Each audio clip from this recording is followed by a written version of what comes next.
This is Rabbi Dr. Sid Weinberg, and we are recording today on the seventh day of Hanukkah. So happy Hanukkah to everyone. Chag Hanukkah Sameach.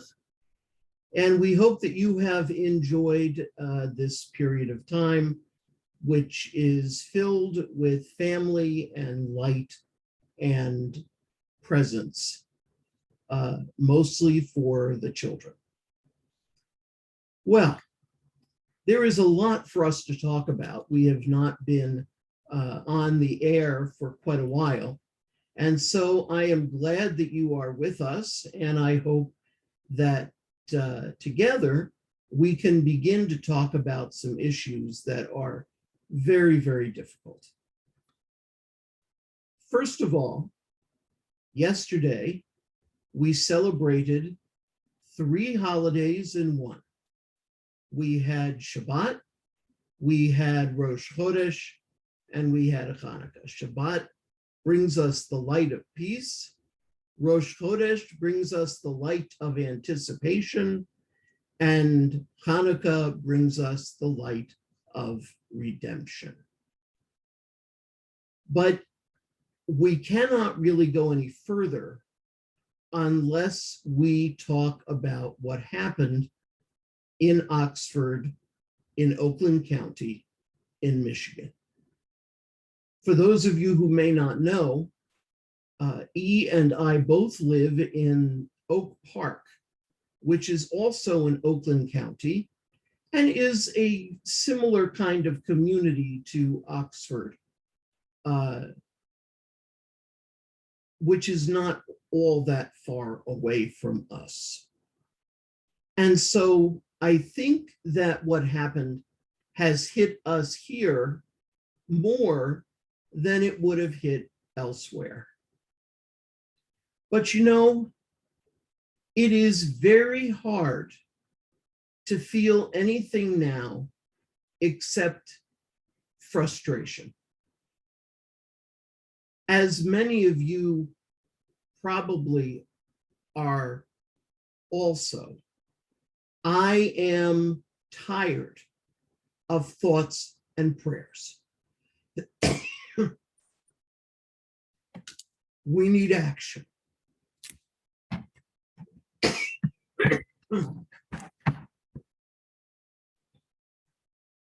And we need it now. And it is not simply one thing that is going to work against the gun violence in our society. It is a variety of different things. The right and the left need to come together, and we need to come together to determine sensible gun laws, more access to mental illness therapy, and also very important, the training of more teachers and administrators in at-risk education, which is what I did in schools for about 30 years. At-risk education does not mean at risk to get a bad grade, which is how many schools often interpret it. At-risk means students who are at risk of failing not only in school, but in life because of their life circumstances. We are already getting a picture of this shooter's parents as being terrible parents who were, according to a recent headline, reported for bad parenting to CPS, and also had an idea of what their son was about to do, did not stop him, bought him a gun for Christmas, and refused to take him home the day that he was about to do the shooting. They refused. And then the school unwisely sent him back to class. So what is this? We are all familiar now with the term pandemic, and that is what this is.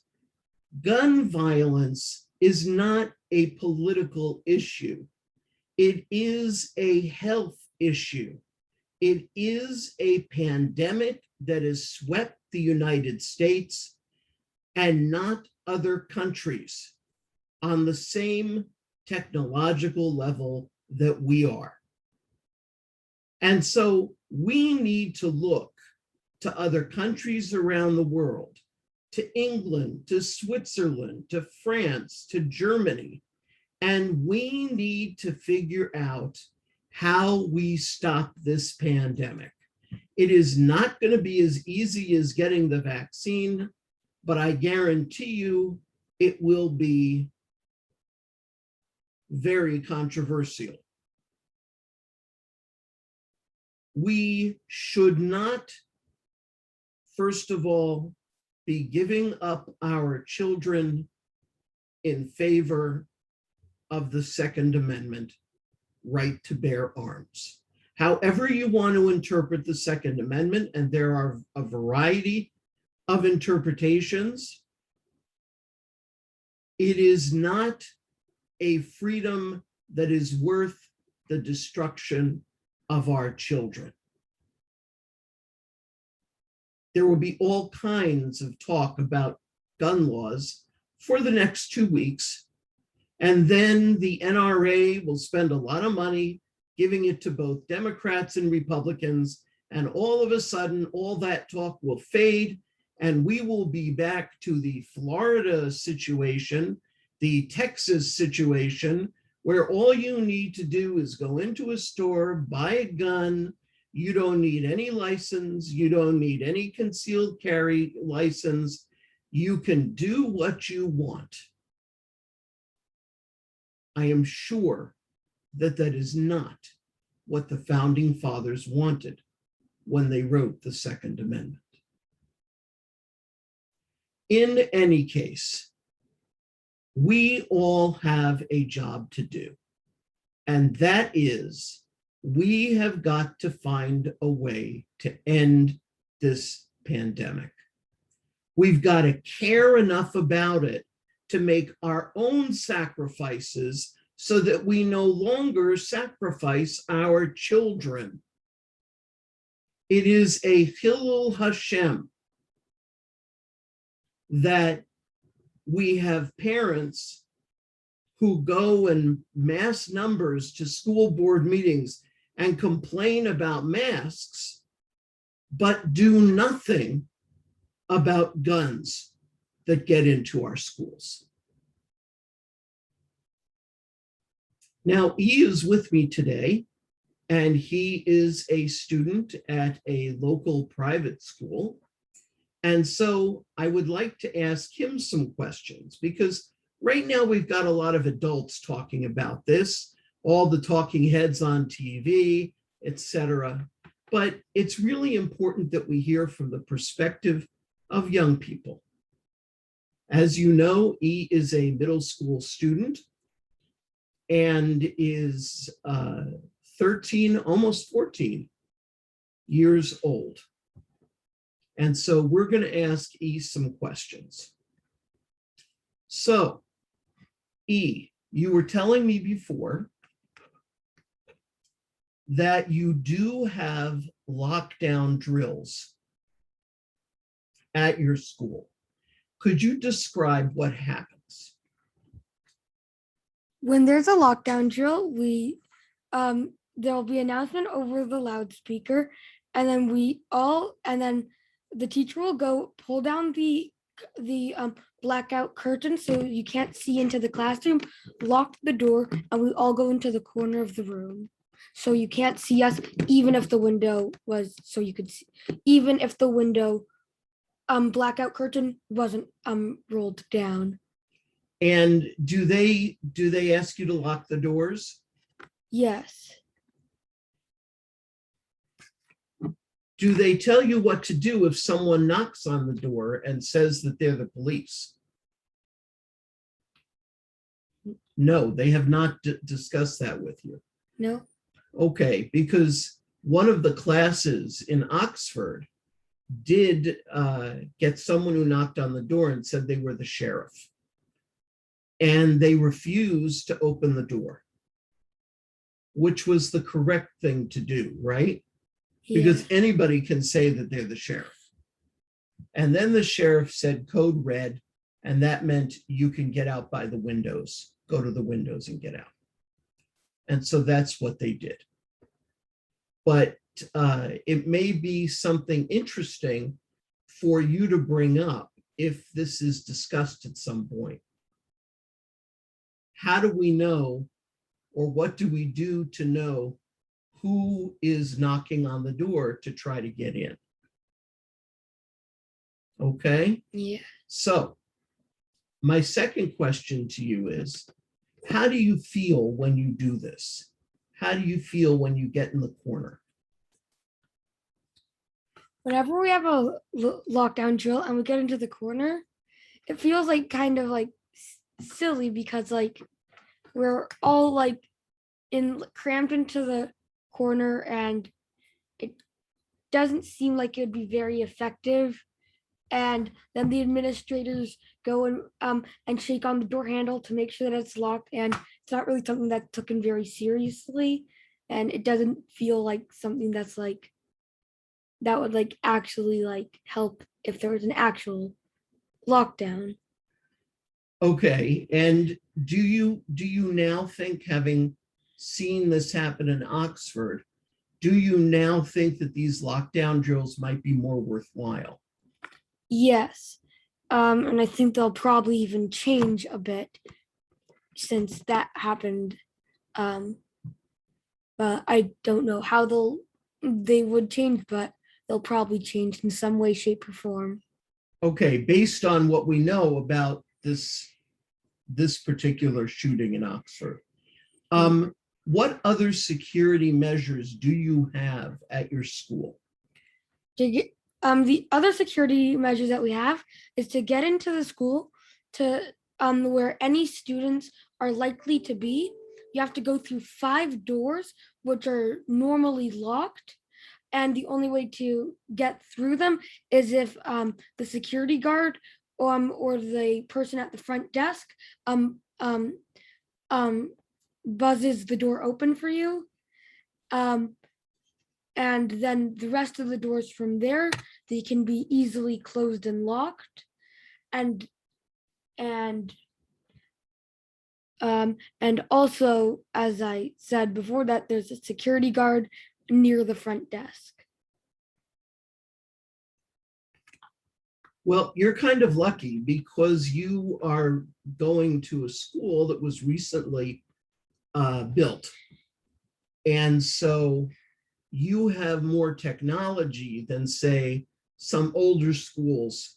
You know, many of the schools that we go to were built in the 70s and the 80s and are not as technologically advanced as the school where you go.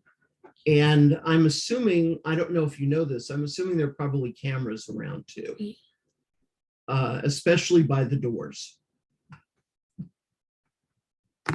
Yeah, there's a lot of cameras like around.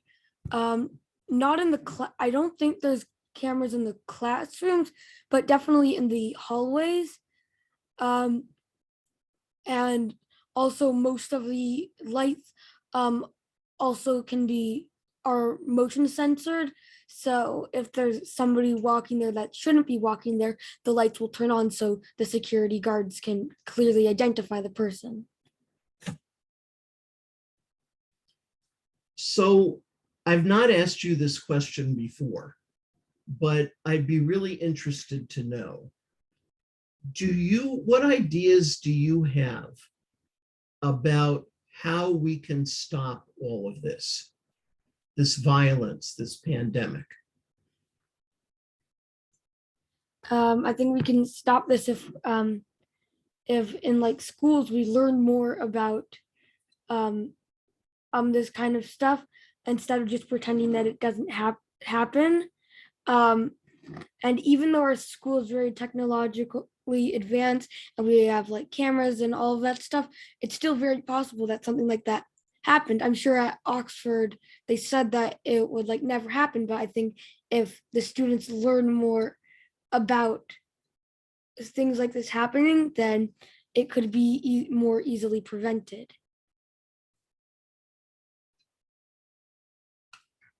Okay. And just one last question, and that is, have any of your friends expressed to you their fear of being in school because of this? No. Okay. That's good, because no student should ever be afraid to go to school. It's an important place where important things happen. And we need to make sure that all of our schools, public and private, are safe havens for our children.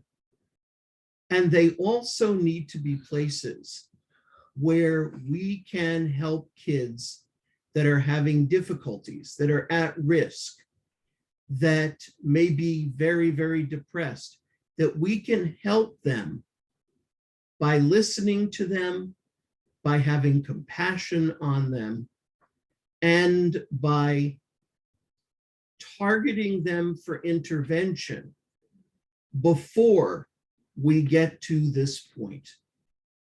The signs were there. The child even asked for help. But it was too late. We pray for those who died, and we hope for Rufuma Shalema, a full and speedy recovery for those who were shot that are alive. We hope that justice will be served in this case, and we need to stop dropping the subject 2 weeks after it happens. We need to begin to find the vaccine for this pandemic of gun violence, particularly in our schools. Thank you for listening today. I just want to once again remind you that the vaccine works. It does not contain a government chip. It does not contain things that are harmful to your body. It will help you to fight COVID. And those of you who think that COVID is over, I think that that is not correct. Austria has shut itself down again. COVID is still here. New variants are appearing all the time. And so we need to stamp it out. And the only way to do that is if we take the politics out of science, we follow the science, and we get vaccinated, and we wear masks while we are indoors. And that includes your children. Thanks again for listening. Thank you, Eve, for all of your help. And we will see you again soon.